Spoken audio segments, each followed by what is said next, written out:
Hello everyone, this is Mrs. Logus and I will be talking to you about circles today, specifically the equation of circles. Some of you might be looking at this first slide and saying, ooh, I recognize all three of these formulas. We got distance formula, old Pythagorean theorem, and the general equation or the standard form of a circle. Now, some of you also might be asking yourself, if we're learning about circles during this section, why are all three of these formulas here? Well, part of my job is to show you that the Pythagorean theorem, distance formula, and equation of a circle are very much connected. So if I start with Pythagorean theorem, a lot of you might remember from the good old geometry days that in order for this distance squared plus this distance squared to equal a third distance squared, the triangle needed to be a right triangle. The smallest distance was A, medium distance was B, and the diagonal distance or the largest distance or even hypotenuse was called C. Now, again, I just said it, but I want to remind everyone the hypotenuse is really a diagonal length or distance. The reason I bring that up is if we compare the Pythagorean theorem to the distance formula. A lot of your teachers in the past probably asked you to find the length or the distance of a diagonal segment. And if you think about a coordinate plane, it's much easier to count the vertical distance or horizontal distance, or diagonal distance. So a lot of you in the past probably relied on the distance formula, even though I do know that some of you had trouble memorizing the distance formula because all the signs, forgetting what was negative and what was positive. So I would like to show you a connection here. Yes, it is true that if you want to find the diagonal distance, if I'm going from point A to point B, diagonal distance is the fastest, not the only way. If we went down first and then over, we would create for ourselves a little right triangle, thus being able to use the Pythagorean theorem. If we think about how we can symbolize the change in the horizontal distance, as soon as I hear the word distance, I think absolute value. When I think absolute value, I think difference between values. So if this is the second x coordinate and that's the first, if I subtract the two x values, I would get change in distance. Same thing vertically. If I subtract the y values, I get that change in distance. And this is called B, or the diagonal that I want. So now if I apply the Pythagorean theorem, horizontal distance squared plus vertical distance squared equals diagonal squared, this looks much more like the Pythagorean theorem. And not only does it look like the Pythagorean theorem, take a look at this distance formula versus the equation of a circle. This one says distance squared plus distance squared equals distance squared. So does the Pythagorean theorem, and so does this. Distance squared plus distance squared equals a third distance squared. Does it matter if I call that distance R, or if I call it C, or if I call it B? No, it doesn't. The letter just represents a length or a diagonal length from point A to point B. Now, if I come back over here to the distance formula, some of you might be wondering what is still the connection.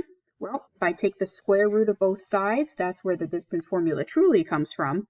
What I want you to gain from this is that if you, instead of the distance formula, you could use the Pythagorean theorem to find the diagonal distance.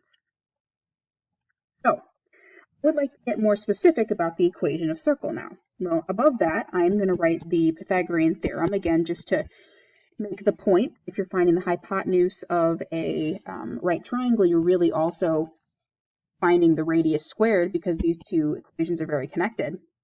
Also, with the equation of a circle, center is h comma k. So if I have a point like 1 comma 5, you would plug 1 in for h and 5 in for k. In this case, both of these numbers would become negative because you're plugging it into x minus 8. Versus if I had negative 4 comma 10 as my center instead, remember, because you have a negative here and a negative here, it would become a positive. Just a quick reminder there. Something else I'd like you to take a look at with the equation is it's really made up of two major things. You need a center in order to find the equation, and you need a radius. And the reason for that, if you think about graphing any circle, a circle is really made up of a center point and then whatever radius you want. Let's say that you have a radius of 3. A radius of 3. So that means if I were to graph the circle from that center point, I could go 1, 2, 3, 1, 2, 3 units in any direction that I want. And once I do that enough times, I create for myself a nice circle. I didn't draw that very nicely, but nonetheless. Now, what you can think of a circle as is really a radius spinning infinitely and creating this shape. It's just good to know that those are the two major parts. Now, how is the equation of a circle related to the distance formula and the Pythagorean theorem? We've already answered this in a way, but I want to show you with an example to find the true equation. It'll help. So we want to find the equation with a center 1, 3, and a point on the circle 5, negative 2. Now we want to ask ourselves, do I have the center? Yes. So I can plug that into my general circle equation. I'm going to write down the general one first, and then I'm going to plug in this for h and this for k. We have x minus 1 squared, y minus 3 squared equals r squared. The next major aspect that we need is the radius. Did the problem give me the radius straight out? No, it didn't. If I graph the center, 1, 3, and I graph a point on the circle, 5, negative 2, I connect those two dots, think about what I have here. The distance from the center to a point on the circle is really radius. And again, if you picture the radius spinning infinitely, eventually you'll create a circle. Again, not the best circle in the world, it gets the point across. So in order to get the equation, I need to know the length or the distance of that radius. If I write 1, 3, and 5, negative 2 for the 2 points, could you use the distance formula? Yes, you definitely could. But for those of you that are maybe not a big fan of the distance formula, remember that the distance formula comes from the Pythagorean theorem. You could make a little right triangle.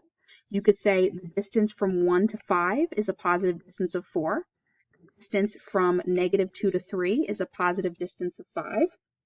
Some of you might be looking at this as a 3, 4, 5 triple. Unfortunately, the 5 has to be on the hypotenuse, so we have to rely on the Pythagorean theorem, which isn't that bad. A squared plus b squared equals radius squared. So 16 plus 25 equals r squared. So we get that r squared equals 41. So if I take the square root, we would get that the radius is technically the square root of 41. The good news is that the equation does not ask for r, it asks for r squared, which means that my final equation for the circle would be plugging in the center and then equaling 41. So some of you might like the distance formula, some of you might like the Pythagorean theorem. I have a third way some of you also might be interested in. I'm going to draw a line in blue. What I want to point out is that if you have a point on the circle, that is really considered a solution, or a point that makes the equation true. And if it makes the equation true, if I plug those values in for x and y, it'll also help me find r. So if I start the problem the same way, I plug in center point equals r squared.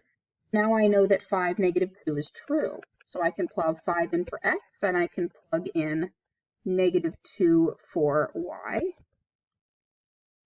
I would get 4 squared plus negative 5 squared equals r squared.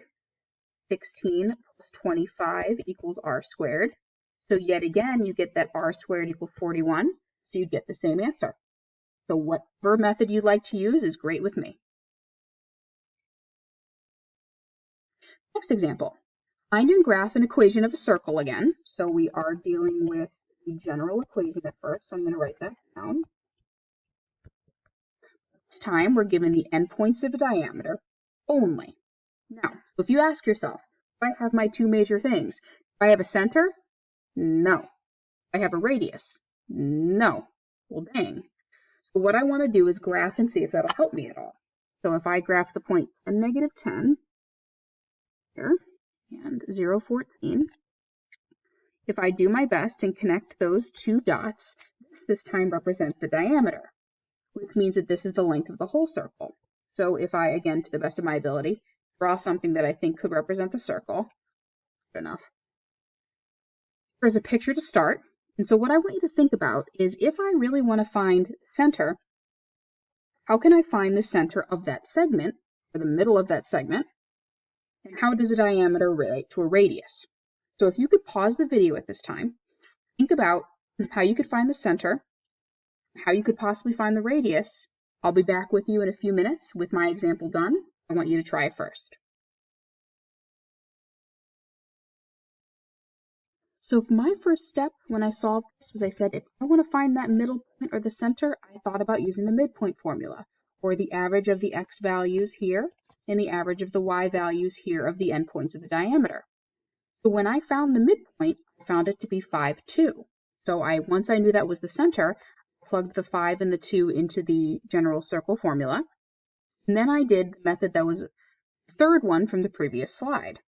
I said that 10, negative 10 and 0, 14 were both solutions that were on the circle, which meant that they would make the equation true. So I took 10, negative 10, plugged them in for x and y, and simplified. I got 5 squared plus negative 12 squared, and that got eventually to be r squared equals 169. So I plugged that into my equation, and so here in the green box was my final answer. Now, some of you may not have done this method right here, and you might have instead used the distance formula or even the Pythagorean theorem. If you didn't use the Pythagorean theorem, here's what I would do. Make a big triangle. If you counted this horizontal distance, that would be 10. If you counted this vertical distance, that would be 24.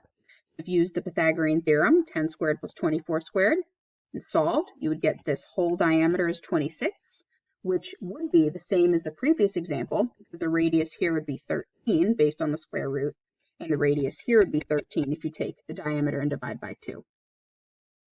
So it doesn't really matter which method you use. Oh, by the way, if anyone likes triples, 5, 12, 13 was this triple. This is a fun fact. So it doesn't matter. Distance formula, Pythagorean theorem, or the idea of a solution work to help you find the radius squared. This next one I would like you to try completely on your own. So please pause your video, give it a read, and I'll be back with you with my answer.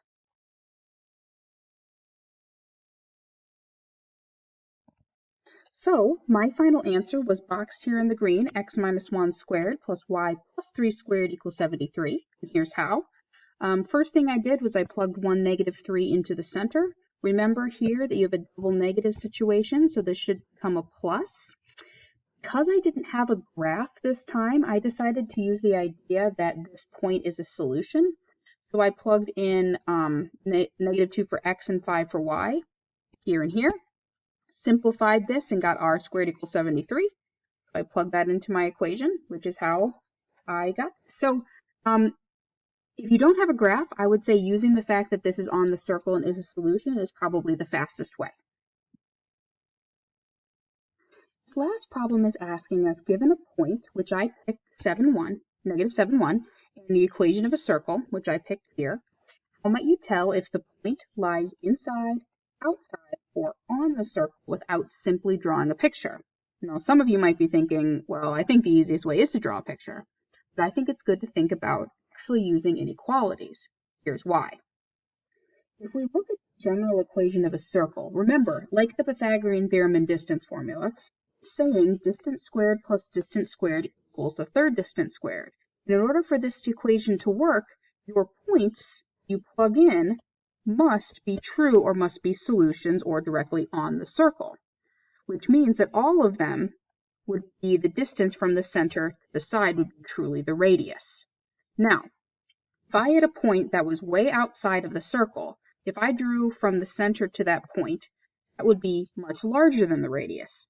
So if I took distance squared plus the distance squared, those two distances together were greater than the radius squared, that to me would mean my point is definitely on the outside of the circle. However, if I have a point on the inside of the circle, distance from the center to that point is going to be less than the radius. So if I took the distance squared plus distance squared, and that is less than the radius squared, that would mean that the point has to be on the inside of the circle. Just to prove that, let me take this point and plug it into the equation I made up.